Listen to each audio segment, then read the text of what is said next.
Hello mga kabukid, hello mga guys. Tingnan nyo yung kakaibang baka ko. Ngayon lang ako nakakita ng may siing sa tenga. Maraming nakakapansin dito. Ngayon lang sila nakakita ng may siing. May siing sa tenga ba? Marami, hindi lang ako. Akala ko ako lang nakakapansin. Marami nakakita, yung nakakakita nito. Lahat sinasabi na kakaiba ito. Kasi ngayon lang sila nakakita ng may siing sa tenga. Ayun o, yung sinasabi kong siing sa tenga mga guys o. Ito oh. Dalawa siya, dalawa. Magkabilaan no.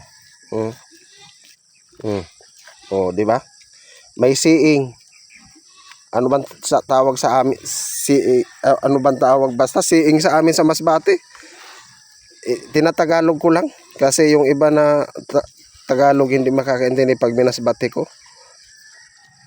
Ayan no, may siing, may ano siya dito, may nakalawit. Marami nakakakita nito, yung nakakakita nagugulat. Natutuwa kasi pantay pa naman yung siing niya. Meron sa kaliwa, meron sa kanan, tapos pare-parehas. Ayan, no, tingnan nyo.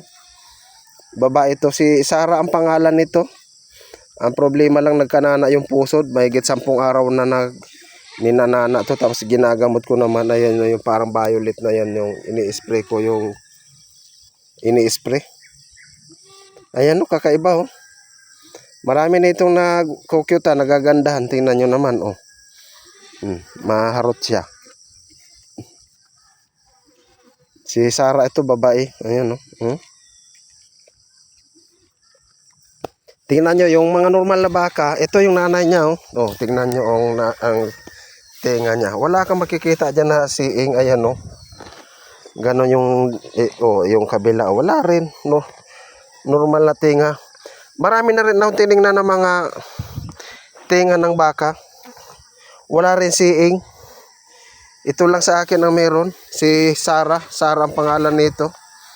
Kasi yung nanay, ito yung nanay, si Moira. Magaling na singer. Kinuha ko ito sa pangalan ng Moira na singer kasi magaling kumanta. Tapos napakasimple lang. Idol ko yan. Walang arte. Kumbaga, yung kutis niya, kutis Pinay na purong-puro, walang halong chemical. Yan. Ganon ang tingin ko kay Moira. Ito naman si Sarah.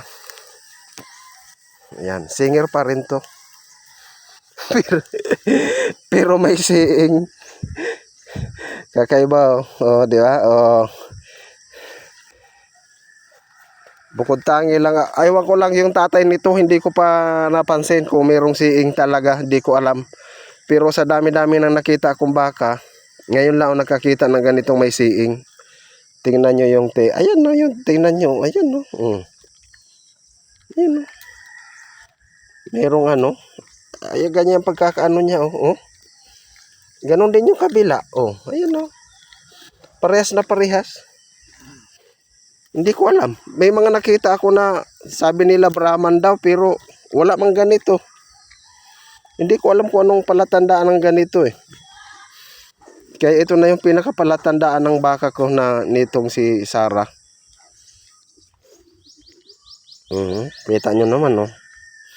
Ano to, pinanganak to January 22, ngayon ay February 8. Alam nyo na kung ilang araw na.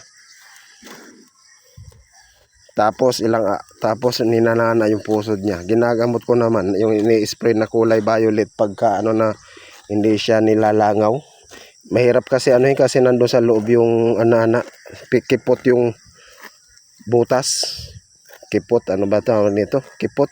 Aywan ko anong tawag niya, kipot. Ayan tingnan mo. Cute. Oh, di ba? Sasabihin, inaano siya. Ayan Ang cute. Ang cute pa ng kulay niya. Tapos may siing pa. Ang ganda parang may antena sa tenga eh.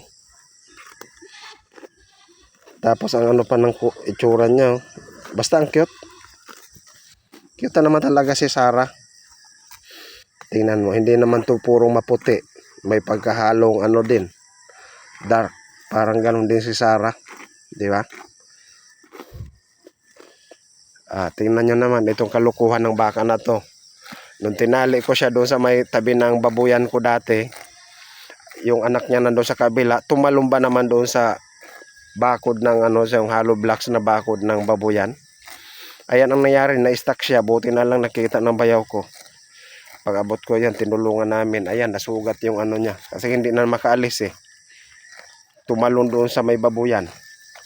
Sa hollow blocks eh, hindi naman siya makatawid. Ang taas-taas nun. Bagit 1 metro yata yung taas. Yan, ang nangyari. Buti hindi napilayan o hindi nabalian ng gusok, ng ribs, ng spinal cord, ganon. Dito tayo. Ayan, ito. Update kan Sara. Mabait to, mabait.